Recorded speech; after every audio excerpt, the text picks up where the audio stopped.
मैं आपके प्रश्न मैं पहले पूछ रहा हूँ उसका उत्तर दे दीजिए। उसका उत्तर मैंने आपको दे दिया। इंटरनेट बंद है जी, दहशत आप का नहीं माहौल थे है, इसका उत्तर। इंटरनेट बंद है जी। दहशत का माहौल है, हाँ। हत्याएं हो रही हैं, दहशत है। आप किसी से भी क्या कहना है इस पर? इस पर क्या कहना है? इस पर आपका क्या कहना है? बहुत सारे लोग आपसे बोलने से भी डर रहे जी। हैं, हम नहीं डर रहे, वो अलग बात है, लेकिन बहुत सारे लोग आपसे कह दिए ना कि हम नहीं बोलेंगे इस पर। इसे दहशत का माहौल कहते हैं। राम राज्य में किसी ऐसा क्यों हो रहा है? राम राज्य में आपने किसी को डरते हुए देखा था? योगी जी की वजह से हो रहा है, भाजपा की वजह से हो रहा है, और किसकी वजह से हो रहा है? यही तो आप कह रहे हैं कि यहाँ पर कानून का राज चलेगा, माफिया भाग जाएंगे। उनके कहने से नहीं होता। माफिया भाग गए होते तो इस तरीके ये देखिए, दिखा दीजिए आप अपने कैमरे में, ये माननीय न्यायपालिका से ज्यादा 2-3 किलोमीटर दूर यहीं पर इस तरीके से हत्या किए थे। इसे फिल्म की शूटिंग चल रही हो, ठीक है?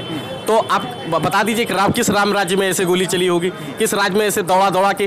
पुलिस कस्टडी का मतलब समझते हैं? जहां बैठे यहाँ कानून से काम होता है, कागज पे काम होता है। पुलिस कस्टडी का मतलब है कि पुलिस न्यायालय से कहती है कि हमें सुपुर्द कर दीजिए। पूरी सुपुर्दगी की गई थी उनको, बाकायदे इस तरीके से दिया गया था कि मैं आपको इतने दिन के लिए दे रहा हूं, इसके बाद मुझे लौटा दीजिएगा कि इस व्यक्ति को। अतीक अहमद न्यायालय की तरफ से पुलिस कस्टडी में, पुलिस अभिरक्षा में था। जब इंसान पुलिस के साथ मर जाएगा तो आप मुझे बता करके दिखा दीजिए कि सुरक्षित कहाँ रहे। क्योंकि जो उनके क्रियाक्रम पहले के कृत्य थे उसका तो ये, लेकिन जो मर्डर पुलिस कस्टडी, वहाँ पे थोड़ा सा मैं जरूर विवाद में रहूँगा, क्योंकि पुलिस कस्टडी है, जुडिशियल कस्टडी है, पुलिस फोर्स आपके पास पड़ी हुई है, वो मार रहा है, तब तक आपने कोई फायर नहीं किया, तब तक उसमें नहीं किया जब तक कि वो मर नहीं गया और उसने सरेंडर नहीं कर दिया। यहाँ कहीं ना कहीं कुछ सस्पिशियस खड़ा होता है, कहीं ना कहीं कुछ क्वेश्चन मार्क जरूर लग रहा है। रहा सवाल अतीक के मरने का, मर्डर का, तो जनता इस पर, पब्लिक तो खुश है, पब्लिक में कोई विवाद नहीं। कारण यह है कि उन्होंने इतना तस कर रखा था लोगों को कि वो तो उन्हें माफियाज हैं, इनके ऊपर गैंगस्टर लगे होते हैं, और उसमें 14(1) एक धारा है। ये धारा सभी सरकारों के पास थी, समाजवादी पार्टी के पास भी थी, मायावती के पास भी थी, बीजेपी के पास भी थी, लेकिन इसका कोई उपयोग नहीं करता था। तो माफियाओं के लिए ये 14(1) में वो कार्रवाई कर देते हैं, वो पावर होता है। इसमें कोर्ट की परमिशन की कोई ज़रूरत नहीं है, ये डिस्ट्रिक्ट मजिस्ट्रेट को पूरा पावर है इसमें। अब ध्यान से सुनिए, इसमें डीएम को पूरा पावर है। जो माफियाज होते हैं, अब वो अलग बात है कि उसमें कोई गेहूं के साथ घुन पिस गया, जैसे इन्होंने कहा है, कानपुर वाला बात बताया था, लेकिन विधि द्वारा स्थापित प्रक्रिया से ही गिरा रहे हैं।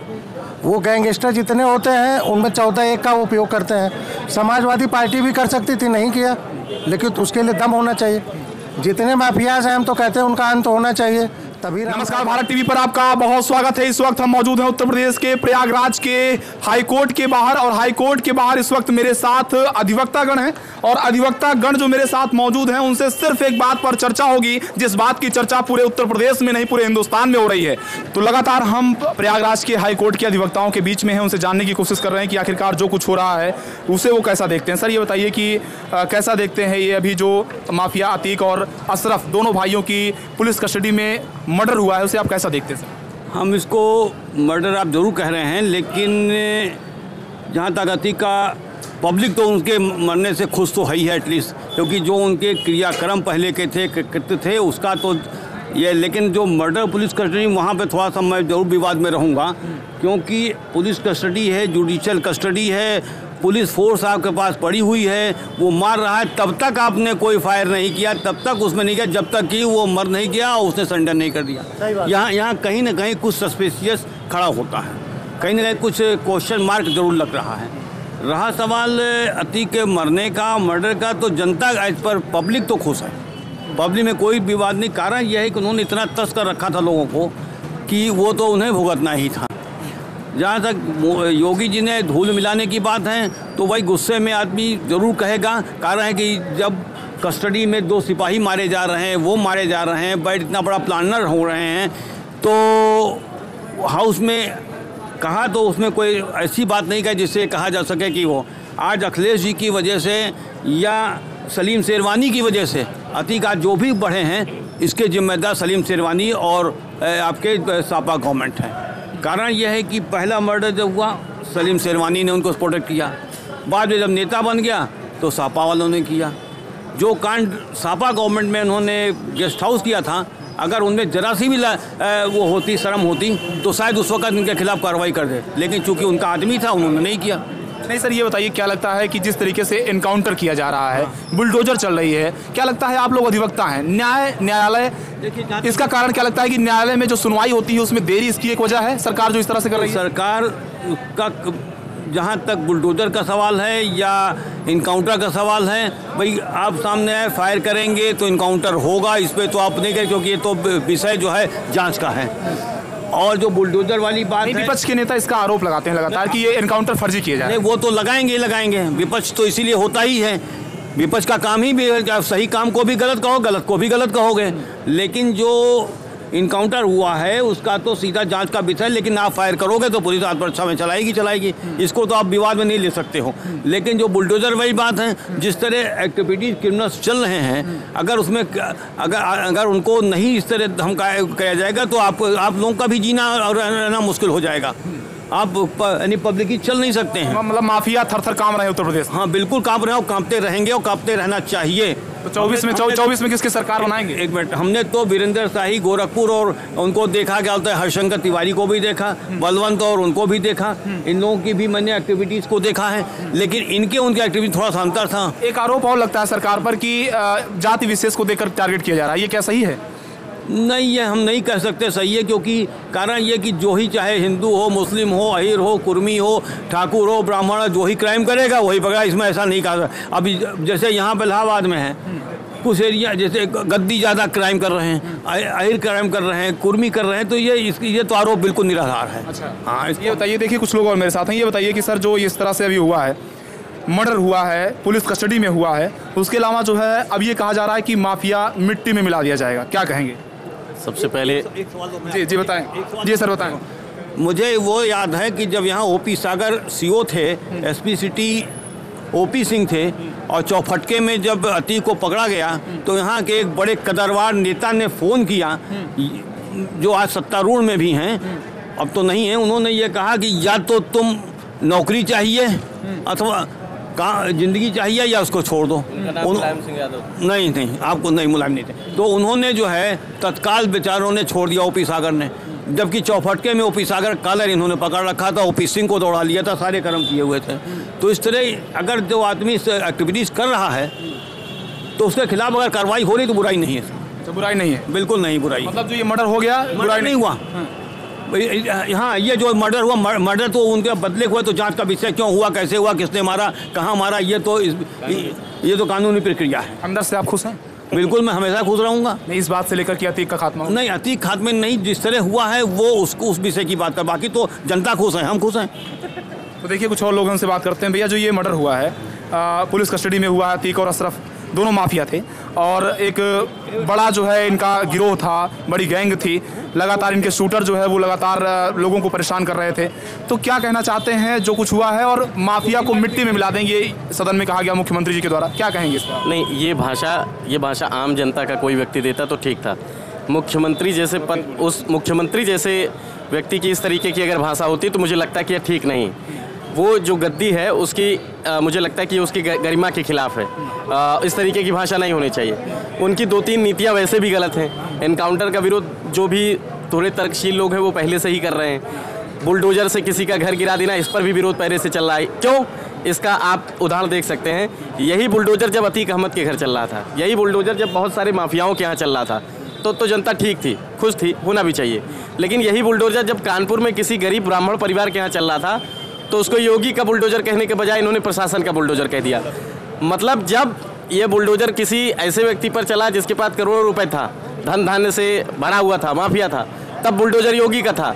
लेकिन वही बुलडोजर जब उस गरीब दीक्षित परिवार के पर चल गया तो वो प्रशासन का हो गया। ये दोहरा रवैया है। ये है एकता के नाम पर अलगाववाद को बढ़ावा देना, जो बिल्कुल भी नहीं होना चाहिए। लेकिन इन दिनों एक पत्रकारिता से भी प्रश्न है, पत्रकारों से भी प्रश्न है। इसी समय सत्यपाल मलिक साहब ने प्रधानमंत्री के ऊपर बहुत बड़ा खुलासा किया है। मैं चाहूंगा आप लोग उस पर बात करें। मैं आपके प्रश्न मैं पहले पूछ रहा हूँ उसका उत्तर दे दीजिए। उसका उत्तर मैंने आपको दे दिया। इंटरनेट बंद है जी, दहशत आप नहीं है, इंटरनेट बंद है जी, दहशत का माहौल है, हत्याएं हो रही हैं, दहशत है। आप किसी से भी क्या कहना है इस पर क्या कहना है? इस पर आपका क्या कहना है? बहुत सारे लोग आपसे बोलने से भी डर रहे हैं। हम नहीं डर रहे, वो अलग बात है। लेकिन बहुत सारे लोग आपसे कह दिए ना कि हम नहीं बोलेंगे इस पर। इसे दहशत का माहौल कहते हैं।